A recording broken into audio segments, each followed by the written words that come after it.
ጤና ይስጥልን ተከበራችሁ የሬዲዮ ቤተሰቦችና አድማጮች ዕለቱን ዜናዎችን እናሰማችኋለን። ዜናውን እናሰማችሁን ሀብታሙ አስፋና ታምሩግናን ባለንበት ሰዓት አቆጣጠር የዛሬ መጋቢት 6 ቀን 2018 ዓ.ም ዜናዎችን ከማሰማታችን በፊት አርዕስተ ዜናውን እናስቀድማለን። የፋኖ ክልከላና ያገዛዙ የስሙላ ምርጫ የትራንስፖርት ጭማሪው እጃቸውን የሰጡት ያገዛዙ ኮማንዶዎች ትረፊ ያላት ነፍስ የአርቲስቱ እርምጃ ኢትዮጵያውያን በቤሩት የትራንስፖርት ክልከላው ለትራምፕ ምላሽ የሚሉና ሌሎችም ወቅታዊ ዜናዎች ያሉን ዝርዝሩን እንሆ።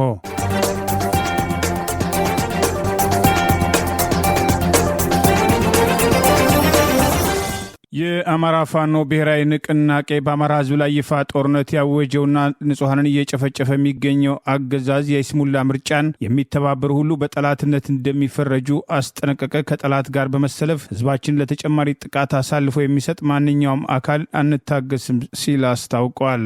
የአማራ ፋኖ ብሔራዊ ንቅናቄ ዛሬ መጋቢት 6 ቀን 2018 ዓ.ም ከጠላት ጋር በመሰለፍ ህዝባችንን ለተጨማሪ ጥቃት አሳልፎ የሚሰጥ ማንኛውም አካል አንታገስም በሚል ርዕስ መጪውን ያገዛዙ ምርጫ አስመልክቶ ባወጣው መግለጫ የይስሙላ ምርጫ ተባባሪ በመሆን የህዝብን ጥቃት ለማስቀጠል መሞከር ከጠላት ተግባር ተለይቶ እንደማይታይ አስታውቆ ለአማራ ህዝብ ለመላው ኢትዮጵያን በትግል ላይ ላሉ ጸረ ብልጽግና ኃይሎች ለፖለቲካ ፓርቲዎችና ለሚዲያዎች ጥሪ አቅርበዋል። በምርጫ አስፈጻሚነት የሚንቀሳቀሱ ከህዝባቸው ጎን እንዲሰለፉ፣ በተቃራኒው ከተሰለፉ እርምጃ እንደሚወስድም ገልጿል። የአማራ ፋኖ ብሔራዊ ንቅናቄ አፋብን የህዝብ ግንኙነት መምሪያ ኃላፊ አርበኛ አስረስ ማረ ዳምጤ በንባብ ባሰማው በዚሁ መግለጫ በአማራ ህዝብ ላይ የተከፈተውን ጦርነት ለማስቀጠል አገዛዙ ራሱን በራሱ የሚመርጥበትን ምርጫ ህጋዊ ተቀባይነት ለማግኘት የሚያደርገው እንቅስቃሴ አካል መሆኑን በመግለጽ ከዚህ ድርጊት ጋር መተባበር ከጠላት ጋር እንደመተባበር መሆኑን ጠቅሷል። በህዝብ ላይ ጦርነት ከፍቶ እየጨፈጨፈ የሚገኘው አገዛዝ በምርጫ ስም ሊያጭበረብር እንደማይችል ለኢትዮጵያ ህዝብ ጥሪ ያቀረበው ይኸው መግለጫ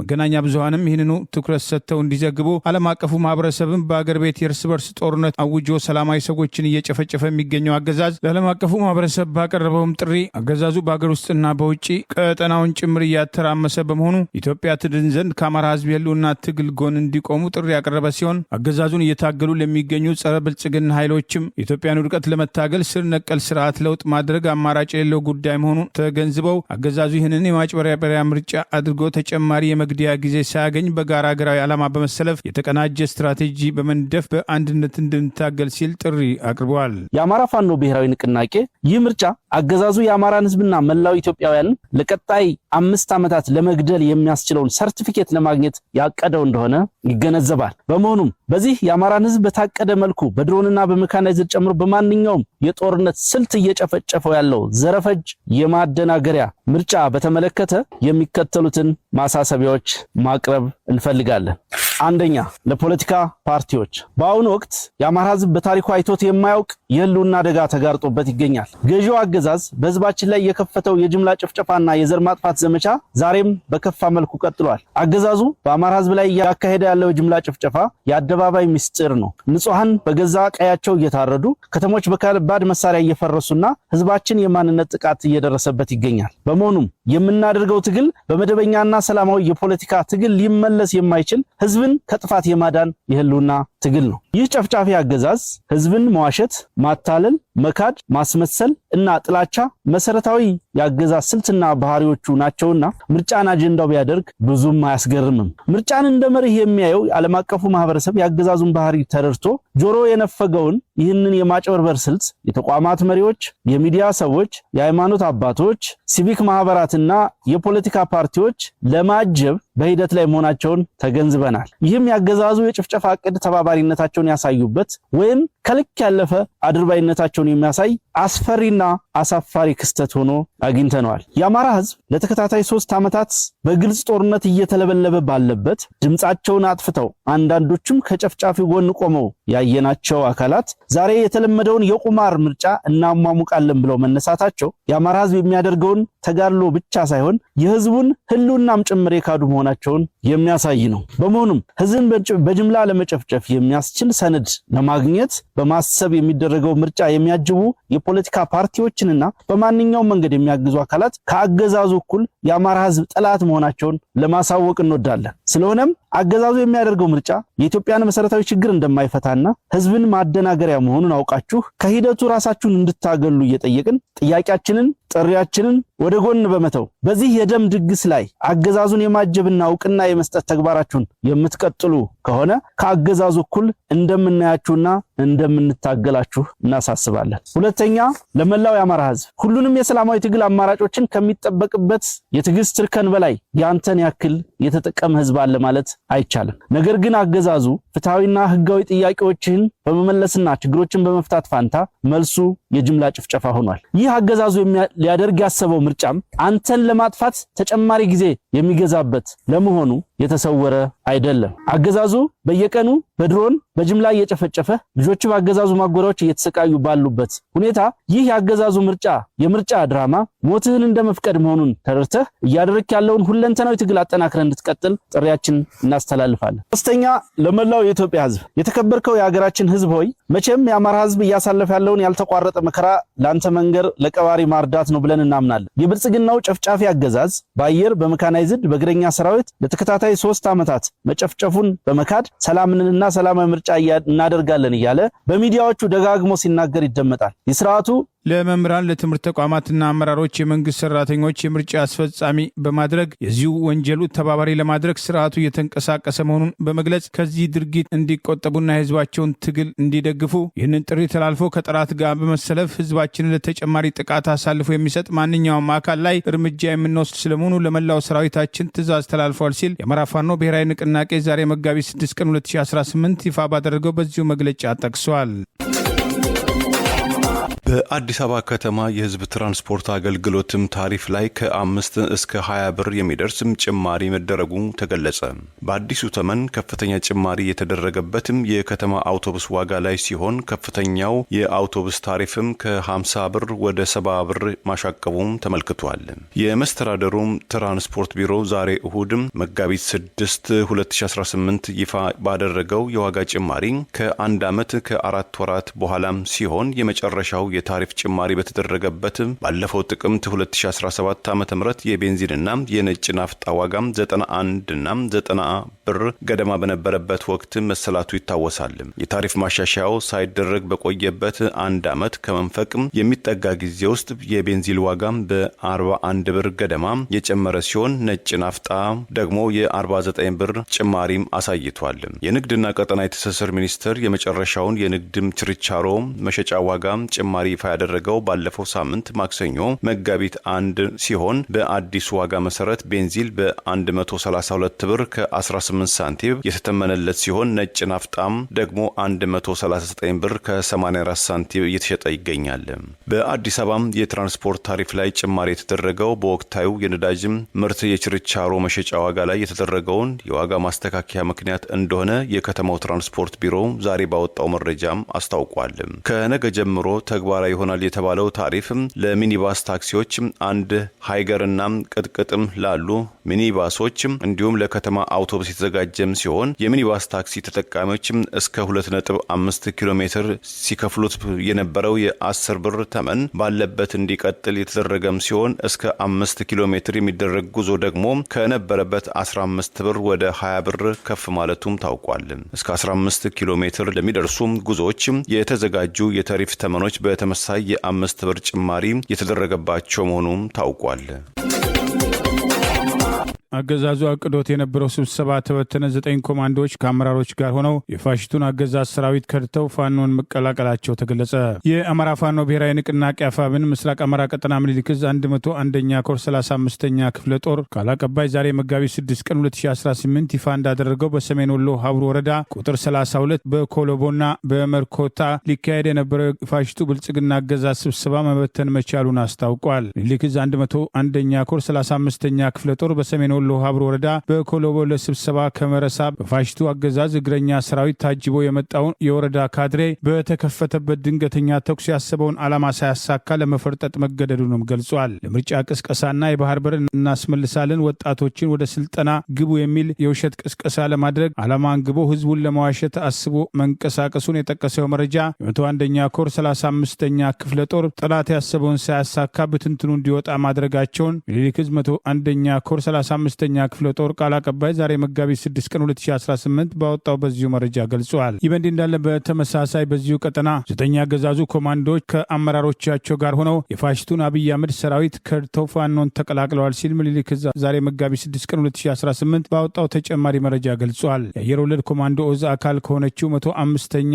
ክፍለ ጦር በመክዳት 9 ሆነው በምዕራብ ወሎ ግንባር ወግዲ ወረዳ ውስጥ የአማራ ፋኖ ብሔራዊ ንቅናቄ ምስራቅ አማራ ቀጠና ምኒልክ ዕዝ ንጉስ ሚካኤል አሊኮር መብረቅ ክፍለ ጦርን መቀላቀላቸውን ይኸው መረጃ ጠቅሷል። መብረቅ ክፍለ ጦርን ከተቀላቀሉት እነዚህ ኮማንዶዎች መካከል የአገዛዙ ስልጣን አስጠባቂ ጦር የ105ኛ ክፍለ ጦር የሰው ኃይል ኃላፊና መረጃ መሐንዲስ ባለሙያ እንዲሁም አንድ ሻምበል መሪ የተካተቱ መሆናቸውንም መረጃው ገልጿል። የመብረቅ ክፍለ ጦርን ክንድ መቋቋም ያቃተው የጠላት ኃይል እየተፈረከረከ ሲሆን በየጊዜው እየከዳ ወደ ወገን ኃይል እየመጣ ነው ሲል መረጃው ጠቅሷል። የፋኖን የማድረግ አቅም መጠናከርና ውስጣዊ አንድነት ተከትሎ የጠላት ኃይል ተስፋ በመቁረጡ በየዕለቱ እየከዳ መሆኑን ያስታወሰው መረጃ አሁንም ከጠላት ጋር ሆናችሁ የአማራ ህዝብን እየወጋችሁ ያላችሁ የመከላከያ አድማ ብተና ፖሊስና ሚሊሻ አባላት ዛሬ ነገ ሳትሉ ወደ ወገናችሁ ትቀላቀሉ ዘንድ እናስታውሳችኋለን በማለት የአማራ ፋኖ ብሔራዊ ንቅናቄ ምኒልክ ዕዝ ዛሬ መጋቢት 6 ቀን 2018 ባወጣው በዚሁ መረጃ ገልጿል። በተመሳሳይ 3 የፌዴራል ፖሊስ አባላት ሙሉ ትጥቃቸውን በመያዝ ፋኖን መቀላቀላቸውን የጠቀሰው ምኒልክ ዕዝ ትላንት መጋቢት 5 ቀን 2018 በሰሜን መምሪያ 3ኛ ሬጅመንት 2ኛ ሻምበል ስር ሲያገለግሉ የነበሩት 3 የፌዴራል ፖሊስ ሰራዊት አባላት ያገዛዙን የጥፋት መንገድ በመቃወም ሙሉ ትጥቃቸውን ይዘው የምኒልክ ዕዝ 101ኛ ኮር 15ኛ ክፍለ ጦርን መቀላቀላቸውን ዛሬ መጋቢት 6 ቀን 2018 ዕዙ ባወጣው ተጨማሪ መረጃ ገልጿል። የክፍለ ጦሩ አመራሮች ለእነዚሁ 3 የፌዴራል ፖሊስ አባላት ከነጥቃቸው እጃቸውን በሰጡበት ወቅት አቀባበል ማድረጋቸውን የጠቀሰው መረጃ ፌዴራል ሰራዊት ፖሊስ አባላቱ የሰሜን ወሎ ዞን መቀመጫ ከሆነችው ወልዲያ ከተማ ጀነቶ በር ተመድበው የነበሩ ሲሆን ከዛ ተነስተው ስሪንቃ ከተማ ገብተው ከነጥቃቸው ለፋኖን መቀላቀላቸውን ገልጸዋል። ከቀድሞ የሰራዊት አባላቱ በተገኘው መረጃ መሰረት በፌዴራል ፖሊስ ተቋሙ ውስጥ ከፍተኛ መከፋፈልና ተስፋ መቁረጥ መስፈኑን፣ የውስጥ መፈራረስ፣ ሰራዊቱ እርስ በርስ ከመጋጨት ባለፈ የመዋጋት አቅሙና ሞራሉ ክፉኛ መዳከሙን፣ ከግማሽ በላይ የሚሆነው የፌዴራል ፖሊስ ሰራዊት አባል በየጊዜው እየቀነሰ መምጣቱና የመሪዎቹ ስጋት የሻለቃ አመራሮች ሰራዊቱን ጥሎ እንዳይጠፋ በመስጋት ዲሽቃና ከባድ መሳሪያዎችን የኦሮሞ ብሔር ተወላጅ ለሆኑ እየመረጡ እንደሚያስታጥቁ አባላቱ ምስክርነታቸውን መስጠታቸውን ይኸው መረጃ ጠቅሷል። የጅምላ መነሳሳት የጊዜ ጉዳይ እንጂ ቀሪው የሰራዊት አባልም የህዝቡን መከራ በመመልከት ወደ ፋኖ መቀላቀሉ አይቀርም በማለት በተለይም የቤተ ክርስቲያንና የምዕመናን የጥቃት ኢላማ መሆን ጭምር የሰራዊት አባላቱ ፍልሰት ተጨማሪ ምክንያት መሆኑን አገዛዙ ፊቱን ሃይማኖት ተቋማትን ላይ ባዞረበት አስከፊ ወቅት በህዝብ ላይ እየተፈጸመ ያለውን ጥቃት በመረዳት ከነትጥቃቸው ፋኖን መቀላቀላቸውን ሌሎቹም የነሱን ፈለግ እንዲከተሉ የአማራ ፋኖ ብሔራዊ ንቅናቄ ምስራቅ አማራ ቀጠና 101ኛ ኮር 15ኛ ክፍለ ጦር ህዝብ ግንኙነት አርበኛ አሰፋ መለስ ዛሬ መጋቢት 6 ቀን 2018 ባወጣው ተጨማሪ መረጃ ገልጿል። በደቡብ ኢትዮጵያ ጋሞ ዞን ውስጥ ከጣለው ከፍተኛ ዝናብ ባስከተለው የመሬት መንሸራተት አደጋም አንድ ሰው ከ3 ቀናትም በጭቃም ተውጦ በህይወት መውጣቱም ተገለጸ። የጋሞ ዞን የአደጋና መከላከል ዳይሬክተር አቶ መስፍን ማንኪዮ ለመገናኛ ብዙሃን በሰጡት አስተያየት በአደጋው እስከ አሁን ድረስ የሞቱት ወገኖች ቁጥር 107 መድረሱን ያረጋገጡ ሲሆን ባለፈው ማክሰኞ ምሽትም ከፍተኛ እናም ተከታታይ ዝናብ ባስከተለው የመሬት መንሸራተት አደጋም በጭቃም ተውጦ ከነበሩ ወገኖች መካከል አንድ ሰው በህይወት መገኘቱን አረጋግጠዋል ሲል የቻይናው የዜና አገልግሎት ሺንሁዋም ዘግቧል። የክልሉ ፕሬዝዳንትም አቶ ጥላሁን ከበደ በበኩላቸው ቀደም ሲል በሰጡትም አስተያየትም ወቅቱ ተከታታይ ዝናብ የሚጥልበት በመሆኑ ተመሳይ አደጋም እንዳይፈጠር ነዋሪዎች ወደ ከፍተኛ ቦታዎች ለጊዜው በመሄድም ራሳቸውንና ቤተሰቦቻቸውን ከተመሳይ አደጋም እንዲታደጉ አስጠንቅቀዋል። የጋሞ ዞን ኮሚኒኬሽን ጉዳይ ቢሮ በበኩሉ ባወጣው መግለጫ በሰሞነኛው የመሬት መንሸራተት አደጋ ሳቢያ ከ3400 በላይ ወገኖች ቤት ንብረታቸውን ጥለው የተፈናቀሉም ሲሆን 125 ሰዎችም እስካሁን ድረስ የገቡበትም አለመታወቁም ተገልጿል። በህይወትም የተረፉ ወገኖችን ካሉም ተብሎ የማፈላለግ ስራው እየተካሄደ እንደሚገኝም ታውቋል። አደጋውን ተከትሎ በኢትዮጵያ ውስጥም ከትላንት ጀምሮ ለ3 ቀናት ብሔራዊ ሀዘን መግለጫም የታወጀ ሲሆን ኢትዮጵያውያን፣ የኢትዮጵያ ወዳጅ የሆኑ አገራትም ዓለም አቀፋዊ ድርጅቶችም ሀዘናቸውን እየገለጹ እንደሚገኙም ታውቋል። የአማራ ፋኖ ብሔራዊ ንቅናቄ ቴዎድሮስ 109ኛ ኮር አመራሮች ከጉምዝ ማህበረሰብ ጋር ተወያዩ። የኢትዮጵያ ሕዝብ ጠላት የሆነውን የብልጽግና አገዛዝ በማስወገድና የጋራ የሆነ ሀገረ መንግስት በመገንባት ዙሪያ ያተኮረ ውይይት እንደነበር ተገለጸ። ከፋኖ ጋር የጉምዝ ወጣቶችም ተሰልፈው እንዲታገሉ ጥሪ ቀርበዋል። የአማራ ፋኖ ብሔራዊ ንቅናቄ አፋብን ምዕራብ አማራ ቀጠና ቴዎድሮስ 109ኛ ኮር አመራሮች የኢትዮጵያን ጠላት የሆነውን የብልጽግና አገዛዝ በማስወገድና የጋራ የሆነ ሀገረ መንግስት በመገንባት ዙሪያ ከቤንሻንጉል ጉምዝ ብሔረሰብ ጋር ውይይት ያደረጉ ሲሆን የጉምዝ ወጣቶችም ለነጻነታቸው ከፋኖ ጎኑ ነው እንዲታገሉ ጥሪ ቀርበዋል። የቴዎድሮስ ፋይናንስና ንብረት አስተዳደር መምሪያ ኃላፊ አርበኛ ስሜነ ሙላቱ፣ የቴዎድሮስ ስትራቴጂ ጉዳዮች መምሪያ ኃላፊ አርበኛ ተሰማ ካሳውን፣ የአማራ ፋኖ ብሔራዊ ንቅናቄ ቴዎድሮስ ሎጂስቲክ መምሪያ ኃላፊ ሻለቃ ይርሳው፣ የቴዎድሮስ ኢንዶክትሬሽን መምሪያ ኃላፊ መቶ አለቃ ጊዮን ጀንበሬና የ109ኛ ኮር ሰብሳቢ አርበኛ ጎበዜ ጌታቸው በመድረኩ ተገኝተው ከጉምዝ ማህበረሰብ ለተነሱ ግልጽ ጥያቄዎች ማብራሪያና ምላሽ ሰጥተዋል። በዚህ ወቅት መቶ አለቃ ጊዮን ጀንበሬ የአማራ ፋኖ ብሔራዊ ንቅናቄ ቴዎድሮስ ኢንዶክትሪኔሽን መምሪያ ኃላፊ የአማራና የጉምዝ ህዝብ በሰላም እንዲኖር ጸረ ህዝብ የሆነውን አገዛዝ በጋራ መታገል እንደሚያስፈልግና ከልማት የቀረው አካባቢ ልማት እንዲያገኝ ነጻነቱና መብቱን የሚያስከብርበት ስርዓት መምጣት ወሳኝ መሆኑን ጭምር ጥሪ በማድረግ የጉምዝ ወጣቶች ከፋኖ ጎን ሆነው እንዲታገሉ ጭምር ጥሪ አቅርበዋል።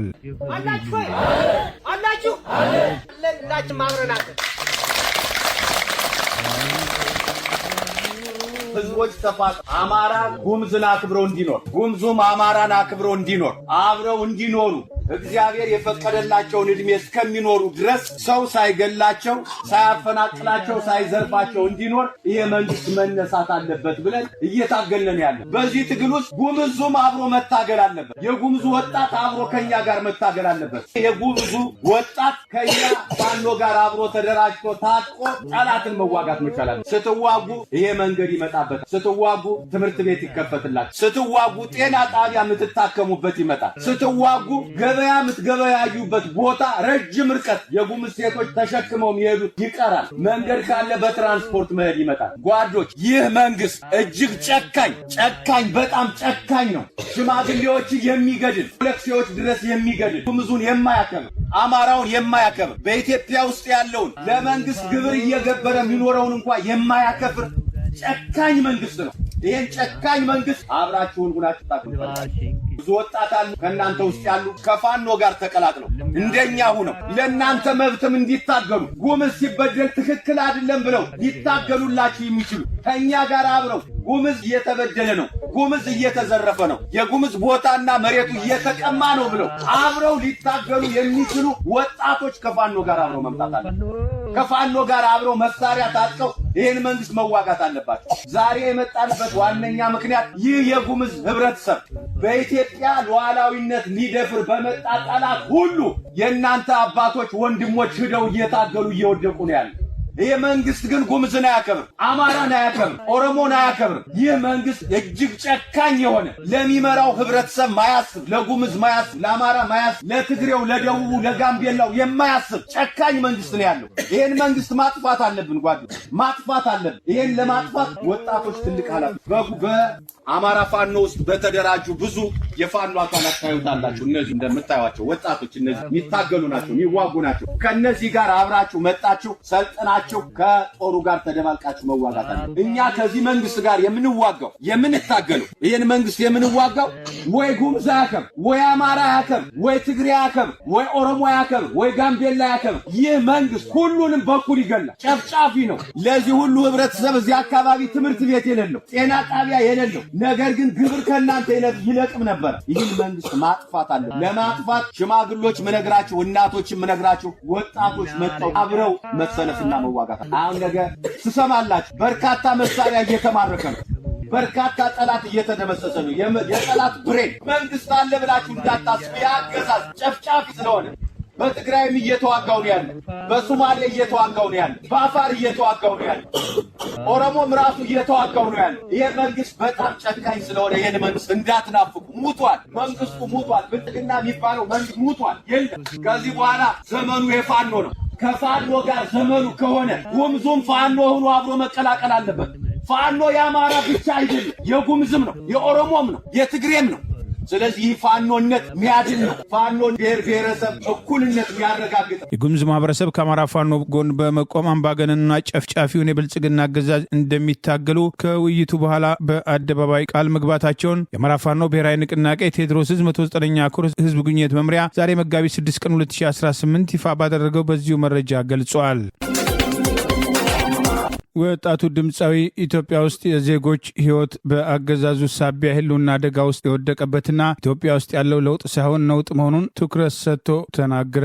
በተደጋጋሚ በኢትዮጵያ ህዝብ ላይ እየደረሱ ያሉ ችግሮችን በሂፕሆፕ ስራዎቹ ላይ በማንጸባረቅ ከዚህ ቀደም በአገር ቤት በአገዛዙ ጭምር ታስሮ የተፈታውና ከሀገር ውጭ የተሰደደው አርቲስት ቴዲዮ አዲስ ጨዋታ በተሰኘ መድረክ ላይ አሁን ሀገራችን ያለችበት የፖለቲካና ማህበራዊ ሁኔታ አስታኮ በቀረበለት ጥያቄ አንዳንዶች ስለ ብልጽግና ያወራሉ በሚል የተነሳውን ጥያቄ አንስቶ የኢትዮጵያ ህዝብ አሁን ወቅት ህይወቱ አደጋ ላይ መውደቁንና ህልውናው አሳሳቢ መሆኑን በማንሳት ነጻነት ያለው ህዝብ ነጻ ለመሆኑን የጠቀሰ ሲሆን ኢትዮጵያ ውስጥ ያለው ለውጥ ሳይሆን ነውጥ ነው በሚል በህዝቡ ላይ እየደረሱ ያሉ መከራዎችና ችግሮችን በዝምታ አይቶ ለማለፍ እንደማይችል በዚሁ ቃለ መጠይቅ ጠቅሷል። ብዙዎች ስለሚያወሩት የብልጽግና የለውጥ ትሩፋት በጥያቄ የቀረበለት ድምፃዊ ቴዲዮ አሁን ኢትዮጵያ ውስጥ ለውጥ ሳይሆን ነውጥ ነው ያለ ሲሆን ጥሩ ነገር ሲሰራ እንደሚያመሰግን ሁሉ መጥፎ ነገር ሲሰራም የህዝቡ አካል ስለሆነ በህዝቡ ውስጥ ያሉ ችግሮችን ማንጸባረቁን ጠቅሷል። በዚህ ምድር ላይ ሰው አስፈቅደህ አይደለም የምትኖረው፣ ፈጣሪ ሲፈቅድ ነው የምትኖረው። አሁን ኢትዮጵያ ውስጥ ሰው አስፈቅደህ የምትኖርበት ዘመን ላይ ደርሰናል በማለት የኢትዮጵያ ህዝብ ነጻነት በምን ያህል ደረጃ የተዋረደ ሁኔታ ውስጥ እየኖረ እንዳለ በግልጽ አሳይቷል። ከዚህ ቀደም በአዲስ አበባ የሚደረገውን ዘረኛ የማፈናቀል እርምጃ ጭምር በመቃወም በሂፕሆፕ ስራዎቹ ላይ ሲያንጸባርቅ የቆየው ወጣቱ ቴዲዮ ይሰጣቸው የነበረው አስተያየቶችን መሰረት አድርጎ በአገዛዙ ታስሮ ከስር ከተፈታ በኋላ ከሀገር ወጥቶም የህዝቡን ችግር የሚያንጸባርቁ የተለያዩ የሙዚቃ ስራዎችን በማቅረቡ ከሂፕሆፕ አርቲስቶች በቀዳሚነት የህዝብን ችግር በማንጸባረቅ ተደጋግሞ ስሙ ሲጠቀስ ቆይቷል። ጠቅላይ ሚኒስትሩ ከዚህ ቀደም በፓርላማ የጫካ ፕሮጀክት የተባለውና ፓርላማው የማያውቀው ገንዘቡ ከየት መጣ፣ ገንዘብ ውስጥ በምን ውለታ ስም ወደ ኢትዮጵያ መጣ የሚሉ ችግሮች ተከትሎ ዛሬም በስር ላይ የሚገኙት በአማራ ብሔር ተወላጅነታቸው የጥቃት ኢላማ ከሆኑት የምክር ቤት አባላት አንዱ አቶ ክርስቲያን ታደለ በምክር ቤት ውስጥ ጥያቄ ባቀረቡበት ወቅት ሁኔታውን ለማድበስበስ የሞከሩት ጠቅላይ ሚኒስትሩ ፓርላማውን ገንዘብ ስጠን ብለን አልጠየቅንም፣ አያገባችሁም በማለት በህዝብ ስም ስልጣን ላይ ከተወጣ በኋላ ስለ ገንዘቡ አያገባችሁም የተባለበትን ሁኔታ በዚሁ ቃለመጠይቁ ላይ ጠቀስ አድርጎ ለማለፍ ሞክረዋል። አባቱን የማይሰማና ጥፋት ነው ሲባል የማይቀበል ትውልድ ለሀገርም ሆነ ለአካባቢው ጠንቅ ነው ያለው ድምፃዊ ቴዲዮ የትኛውንም ጦርነት እንደማይደግፍ በመግለጽ አገዛዙ ከሀገር ቤት አልፎ ለአካባቢ ጭምር ጠንቅ መሆኑን በዚሁ ቃለመጠይቁ በሰጠው አስተያየት ለማንጸባረቅ ሞክረዋል። ድምፃዊ ሁሌም ከህዝብ ጎን መሆኑና የትኛውም አይነት ጦርነት እንደማይደግፍ ያሳሰበ ሲሆን ህዝቡ ሲጨፈጨፍ በሰላማዊ ሰዎች ላይ የሚፈጸሙ ጥቃቶችና ሃይማኖትና ብሔር ተኮር ጥቃቶች ጭምር ሲፈጸም አርቲስቶች ዝምታ መምረጣቸው ተደጋጋሚ ወቀሳ ሲቀርብ የቆየ ሲሆን ዛሬም የድምፃዊ ቴዲዮን አስተያየት ተከትሎ ሌሎችም አርቲስቶች ከመሬት እየተነሱ የህዝብ ሀብትነን ከሚሉት ይልቅ ህዝቡ የሚደርስበትን መከራ በሙያቸው ደፈር ብለው ሊያንጸባርቁ ይገባል የሚሉ አስተያየቶች ተከትለው አሁን ይህ ለውጥ አይደለም ነውጥ ነው። ምክንያቱም ለምን እንደዛ አልክ? እዚህ ምድር ላይ ሰው አስፈቅዳለ የምትኖረው ፈጣሪ ሲፈቅድ ነው የምትኖረው። አሁን ሰው አስፈቅደ የምትኖርበት ዘመን ላይ ነው የደረሰ። ምክንያቱም ለመኖርና ለመኖር የሆነ ሰው መፍቀድ አለበት። ያ ልክ አይደለም። ምክንያቱም እንደውም አንድ አባት ሲናገሩ አንዳንዴ መሪን አንተ በጥሩ ነው የመጣው ወይስ በመጥፎ የተሾምከው ብለውታል። ግን እግዚአብሔር ይመስገን እኔ ሰው ለማዝናናት የተፈጠርኩት በክፉ ጊዜም በደጉም ጊዜም ሁሌም እኔ እንደ አንድ ህዝብ ነኝ። ምክንያቱም ራሴን እንደ አንድ ህዝብ ነው የምቆጥረው። የህዝብ ልጅ ነው። ምክንያቱም አቋሜም አይለወጥም። ጥሩ ነገር ካየው ጥሩ ነው እላለሁ፣ መጥፎ ነገር ካየው ደግሞ መጥፎ ነው እላለሁ። የትኛውንም ጦርነትን ያልደግፍኩ ማናችንም አንደግፍ። ምክንያቱም ማን ይደግፍ? አሁን ግን እየተዋጋን ያለው ነው ከሰይጣን ጋር ገባ። አንደኛ ከራሳችን ጋር መጀመሪያ ውጊያችንን እንጨርሳለን ገባ። አባቱን የማይሰማ ልጅ ደግሞ ከባድ ገባ። ልጅ ይሄ ተውረፍ ሲባል የማይሰማ ልጅ ገባ። ለአካባቢም ለሀገርም ለምንም ጠንቅ ነው የሚሆነው ገባ።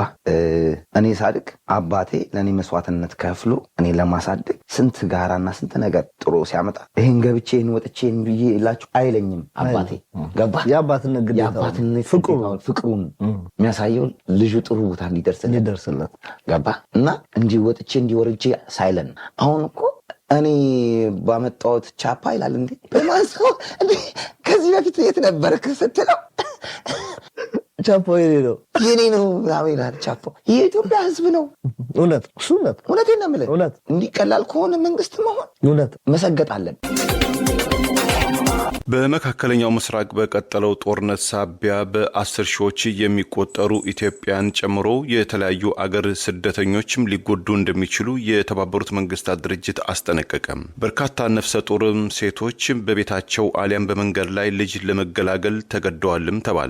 በተባበሩት መንግስታት የህዝቦች ጉዳይ ተቋም በእንግሊዝኛው ምህጻረ ቃል UNFPA የሊባኖስ ተወካይ አንዳታም ፊሊፖስ እንደገለጹት እስራኤል ከሊባኖሱ ታጣቂ ቡድን ሂዝቦላ የተሰነዘረባትን ጥቃት ለመከላከል በማለት በማካሄድ ላይ በምትገኘው ወታደራዊ ጥቃትም ሳቢያ 55 ሆስፒታሎችና ክሊኒኮች በመዘጋታቸው ወይም በመጠቃታቸው 11600 ነፍሰ ጡር እናቶችና እህቶች ከፍተኛ ተጎጆችም ሆነዋል ብለዋል።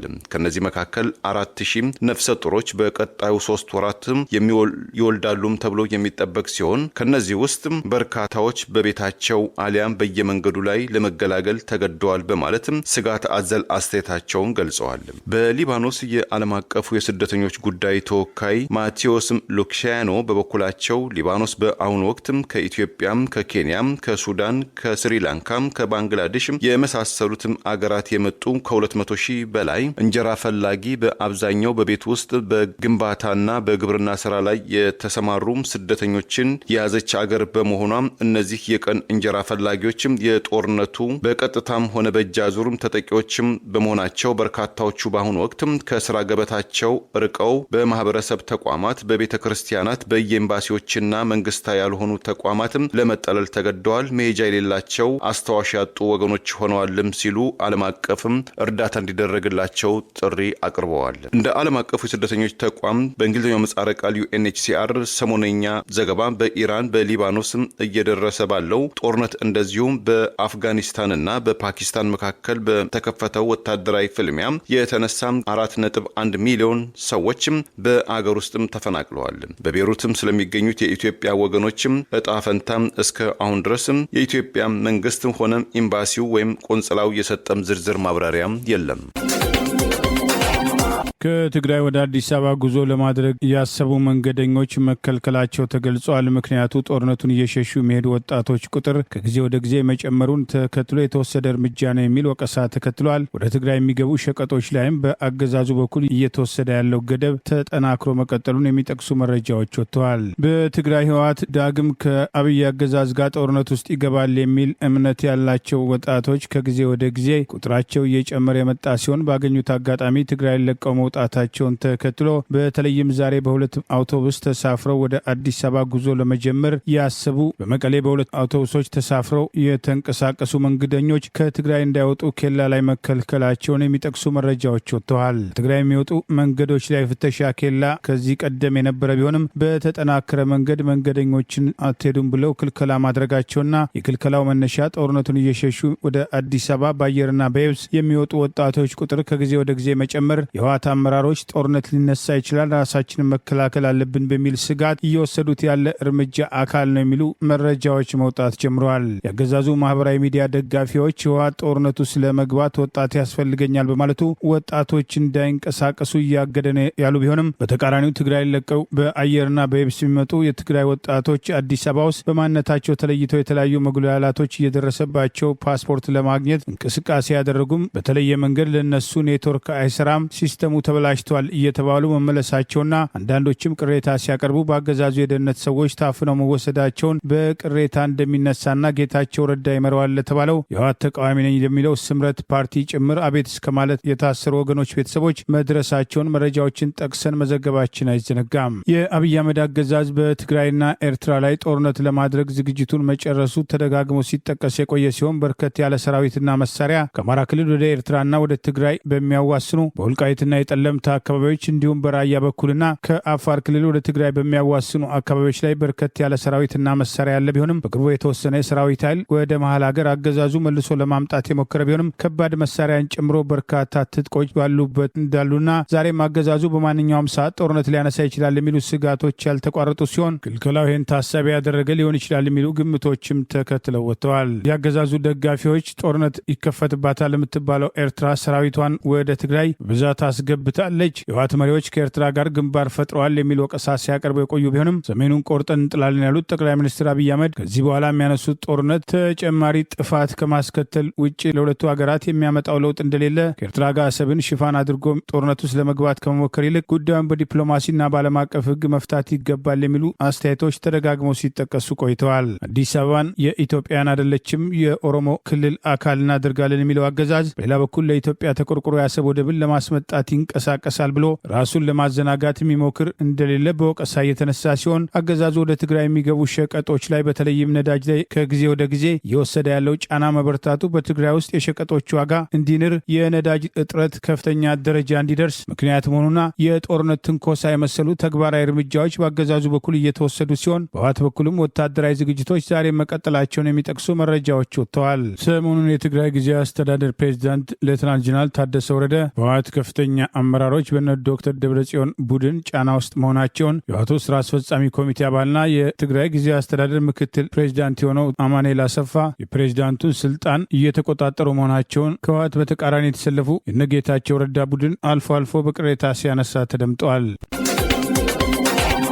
አገዛዙ በምርጫ ስም ሊሰራ ያሰበውን ድራማ ተከትሎ የአማራ ፋኖ ብሔራዊ ንቅናቄ ዛሬ ያወጣው መግለጫ ምርጫ እናስፈጽማለን በሚል የአገዛዙን ተልዕኮ ለመፈጸም በሚንቀሳቀሱ ላይ ከፍተኛ ድንጋጤ መፍጠሩን፣ በጉዳዩ ላይ ምርጫ ቦርድ የፖለቲካ ፓርቲዎችን ጭምር በመሰብሰብ አቋም እንዲያስወስድ ከገዢው ፓርቲ ትዕዛዝ መሰጠቱን የሚጠቅሱ መረጃዎች ወጥተዋል። የኢህአፓ ዋና ጸሐፊ አገዛዙ በተቆጣጠራቸው የመንግስት መገናኛ ብዙኃን የተደረጉ የምርጫ ክርክሮችን ተከትሎ የተፈጸመባቸውን አድሎ ንግግራቸው መቆረጡን ጭምር ጠቅሰው ተቃውሞ የአማራ ፋኖ ብሔራዊ ንቅናቄ በአማራ ህዝብ ላይ ይፋ ጦርነት ያወጀው አገዛዝ ራሱን ህጋዊ አድርጎ ለመቀጠል በአገሪቱ የእርስ በርስ ጦርነት ባለበት መገናኛ ብዙሃንን ባፈነበት ባሉበት ሂደት ውስጥ ጦርነት በከፈተበት በአማራ ህዝብ ላይ በምርጫ ስም ሊንቀሳቀስ እንደማይችል ይፋ አድርጎ ይህንን ድርጊት የሚፈጽሙ ከጠላት ጋር መሰለፋቸውን ተከትሎ እርምጃ እንደሚወሰድባቸው ካስጠነቀቀ በኋላ የአገዛዙ ካድሬዎች ለምርጫ አስፈጻሚነት ተመልምለው ተልዕኮ የተሰጣቸው ከፍተኛ ድንጋጤ ላይ መውደቃቸውን የሚጠቅሱ መረጃዎች ወጥተዋል።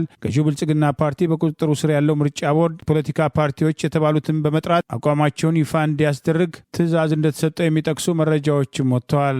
የአማራ ፋኖ ብሔራዊ ንቅናቄ ዛሬ መጋቢት 6 ቀን 2018 ዓ.ም በአማራ ክልል ምንም አይነት ምርጫ እንደማይካሄድና ህዝቡን እየጨፈጨፈ የሚገኘው አገዛዝ በምርጫ ስም የሚያደርገውን የማጭበርበር እርምጃ ለማስቀጠል የሚሞክር በየትኛውም ደረጃ ያለ ኃይል ከአማራ ህዝብ በተቃራኒ የተሰለፈ ጠላት መሆኑን በመግለጽ በዚህ ድርጊት የሚሳተፉ ላይ የማያዳግም እርምጃ እንደሚወስድ ለምርጫ አስፈጻሚዎች ጭምር ያስጠነቀቀ ሲሆን የገዢው ብልጽግና ፓርቲ ካድሬ ሆነው እንደ ገለልተኛ የምርጫ አስፈጻሚ ለመሆን ተልዕኮ የተሰጣቸው ጭምር ስጋት ላይ መውደቃቸውን የሚጠቅሱ መረጃዎች የወጡ ሲሆን የአገዛዙ ከፍተኛ ባለስልጣናት የፋኖን መግለጫ ተከትሎ ለምርጫ ቦርድ ቀጭን ትዕዛዝ መስጠታቸውንና ቦርዱን በጉዳዩ ላይ ስብሰባ በማድረግ የተለያዩ ምርጫ ተወዳዳሪዎች የተባሉት ገዢው ብልጽግና ፓርቲን ጨምሮ የጋራ አቋም እንዲወስዱ እንዲያስተባብር ተልዕኮ እንደተሰጠው የሚጠቅሱ መረጃዎች ወጥተዋል። ይህ በእንዲህ እንዳለ አገዛዙ በግልጽና በስውር የሚያጥላላቸው ተቃዋሚ ፖለቲካ ፓርቲዎች መካከል በተለይም በአደባባይ የተደረጉ ክርክሮች ሰፊ የህዝብ ትኩረት አግኝተው የነበሩ የኢትዮጵያ ህዝብ አብዮታዊ ፓርቲ ኢህአፓ ዋና ጸሐፊ ምስጢረ ስላሴ ታምራት የምርጫ ክርክሮችን በተመለከተ የታዘብኳቸው ማለት የኢትዮጵያ ቴሌቪዥን የሚባለው በዛሬው አጠራር የኢትዮጵያ ብሮድካስቲንግ ኮርፖሬሽን በአዳነች አቤቤ የሚመራው የከተማ መገናኛ ብዙሃን አዲስ ሚዲያ ኔትወርክ የምርጫ ክርክር እንዲደረግ ያዘጋጁት ለብልጽግና በመወገንና የብልጽግናን አጀንዳ ለማሻሻጥ መሆኑን በመጥቀስ ንግግራቸው በእነዚህ መገናኛ ብዙሃን መቆራረጡን የሰጡት ቃለመጠይቅ መታፈኑንና ሌላው ቀርቶ ጋዜጠኞቹ ገለልተኛ ያለመሆናቸውና የፓርቲ ስራ እየሰሩ መሆናቸው ይህ ጠቃሚ ያለመሆኑን የሰጡት አስተያየት መቆረጡን አስታውቀዋል። የቀድሞዋ ጋዜጠኛና የኢህአፓ ዋና ጸሐፊ ምስጢረ ስላሴ ጋዜጠኞቹ የሰሩትን ተግባር ከሙያ አንጻር ጭምር በመገምገም ሆን ብለው ለገዢው ብልጽግና ፓርቲ ያደረጉትን ድጋፍና ወገንተኝነት በማጋለጥ ተቆርጦ የቀረ ንግግራቸውና ቃለመጠይቃቸው ጭምር ያፈና እርምጃ መሆኑን በግልጽ አሳይተዋል። አዲስ ቲቪ በምርጫና በሀገራዊ ጉዳዮች ላይ ኢህአፓን ወክዬ የሰጠውትን ቃለመጠይቅ ሙሉ በሙሉ አፍኖ አስቀርቶታል ያሉት የኢህአፓ ዋና ጸሐፊ በእርግጥ በቃለመጠይቁ ወቅት ጋዜጠኛው ከጋዜጠኛ በማይጠበቅ መልኩ ያሳየውን ወገንተኝነት በመመልከቴ አለማስተላለፋቸውን ብዛም ያስገረመኝ ባይሆንም ይህ ድርጊት ስለ ሚዲያ ተቋሙ ግን ብዙ የሚናገረው ነገር የመኖሩን ሀቅ አይቀይረውም ሲሉ ተናግረዋል። የህዝብ ሚዲያ የመንግስት ፕሮፓጋንዳ መሳሪያ መሆን አይገባውም። የዕለት ተዕለት እውነታው በተቃራኒው ቢሆንም ቢያንስ በምርጫ ወቅት ይህንን ግልጽ የገዢው ፓርቲ የፕሮፓጋንዳ መሳሪያነት ገታ ያደርጉታል የሚል ትንሽ ተስፋ እንደነበራቸው ጠቅሰው ይህንን ማጣታቸውን አስታውቀዋል። እንደሚታወቀው ፓርቲ ኢህአፓ በዚህ የምርጫ ሂደት ውስጥ እስከ መጨረሻው ለመቀጠል ካስቀመጣቸው ቅድመ ሁኔታዎች ውስጥ የዲሞክራሲ ተቋማት ገለልተኝነትና የሚዲያ ነጻነት አንዱ ነው በማለት ይህ የሚዲያ ገለልተኝነት መርህ በግልጽ ተጥሷል ሲሉ አስታውቀዋል። የአሜሪካው ፕሬዚዳንት ዶናልድ ትራምፕ ወሳኝ የነዳጅ መተላለፊያ በሆነው ኢራን በተቆጣጠረችው የሆርሙዝ ወሽመጥ ከእንግዲህ በኋላ ማስፈራሪያ እንደማይሆን ለ5 አገራት የጦር መርከቦችን ይልካሉ ብለው እንደሚጠብቁ ትዕዛዝ ቢሰጡም አገራቱ ግን የተለያየ አስተያየት እየሰጡ መሆናቸው ተገለጸ። ዶናልድ ትራምፕም ትሩዝ በተሰኘው ማህበራዊ ትስስር ገጻቸው ባሰፈሩት ጽሑፍ የጠቀሷቸው 5ቱ አገራት ቻይና፣ ፈረንሳይ፣ ጃፓን፣ ደቡብ ኮሪያና እንግሊዝም ሲሆኑ እንግሊዝ የመከላከያ ሚኒስትሯን ቃል አቀባይ በሰጠው አስተያየትም ከዚህ ቀደም እንደገለጽ ነው በቀጠናው ያለውን የመርከብ ጉዞ ደህንነትን ለማስጠበቅ ያሉትን አማራጮች በተመለከተም ከአጋሮቻችን ጋር እየተወያየን ነው ሲል አስተያየቱን ሰጥቷል። በአሜሪካ መናገሻ ከተማ ዋሽንግተን የሚገኘው የቻይና ኤምባሲም ቃል አቀባይ ቤጂንግ በአስቸኳይ ግጭትም እንዲቆም ጥሪ እንደምታቀርብ የገለጸ ሲሆን ቃል አቀባዩ ቻይና የትራምፕን ጥያቄም ተቀብላ ይሁን አይሁን ግን አልተናገሩም። ነገር ግን የተረጋጋና ያልተገደበ የኢነርጂ አቅርቦት እንዲኖር የማድረግ ኃላፊነት የሁሉም ወገኖችም እንደሆነ ለአሜሪካው ሲኤንኤን የገለጹም ሲሆን ቻይናም ከሚመለከታቸው አካላት ጋር የምታደርገውን ግንኙነትም ማጠናከሯን እንደምትቀጥልም አጽንኦትም ሰጥተዋል። የአሜሪካም የቅርብ አጋርም ሆና የምትገመተው ጃፓን እስካሁን ድረስ ለዶናልድ ትራምፕ ጥያቄ ይፋዊ ምላሽ ያልሰጠችም ሲሆን ይሁን እንጂ የአገሪቱ ባለስልጣናት ጉዳዩ ጠቅላይ ሚኒስትሩ ሳናይ ታኪቺ ከመጪው ሮብ አንስቶ በአሜሪካ በሚያደርጉት ጉብኝት ወቅት የሚነሳ አጀንዳ እንደሚሆን መናገራቸውን ኤንቼንግሻን የተባለው የአገሪቱ መገናኛ ብዙሃን ዘግበዋል። ፈረንሳይም በበኩሏም በተመሳይ በይፋ ምላሽ ያልሰጠችም ሲሆን በትላንትናው ዕለት ለፕሬዚዳንት ዶናልድ ትራምፕ ጥያቄ ካቀረቡ ከሰዓታት በኋላ የአገሪቱ የውጭ ጉዳይ ሚኒስትር ይፋዊ የኤክስ ገጽም ፈረንሳይ የጦር መርከቦቿን ወደ ሆርሙዝ ወሽመጥ እየላከች እንደሆነ አስታውቀው ይህም የማህበራዊ ትስስራቸው ትክክል አይደለም፣ የፈረንሳይ አውሮፕላን ጫኝ መርከብና ቡድን የሚቆዩት በምስራቅ ሜዲትራኒያን ነው፣ ፈረንሳይ አሰላለፋችንን አልተቀየረም፣ አሁንም መከላከል ላይ ነን ስትል አቋሟን ገልጻለች። ደቡብ ኮሪያም የፕሬዚዳንት ዶናልድ ትራምፕ ጥያቄ በተመለከተም እስካሁን ድረስ የተሰጠ ምላሽ አለመኖሩም ታውቋል። ለዛሬ ያሉን ዜናዎች እነዚህ ናቸው። ዜናውን ስታደምጡ ለቆያችሁ የህብር ሬዲዮ ቤተሰቦችና አድማጮች ምስጋናችን ይድረሳችሁ። የህብር ሬዲዮ ኦፊሻል ዩቲዩብ ቻናላችንን ሰብስክራይብ ያላደረጋችሁ ሰብስክራይብ በማድረግ በተጨማሪም የደውል ምልክቱን በመጫን የህብር ሬዲዮ ቤተሰብ እንድትቀላቀሉ በአክብሮት እንጋብዛለን። እንደ ወትሮ ሁሉ የህብር ሬዲዮ ቤተሰቦች ፕሮግራሞቻችንን ላይክ በማድረግ ሼር በማድረግ አስተያየቶቻችሁን በመስጠት አብሮነታችሁን ትገልጹ በአክብሮት እንጠይቃለን። በድጋሚ እናመሰግናለን። ጤና ይስጥልን። ቸር እንቆይ።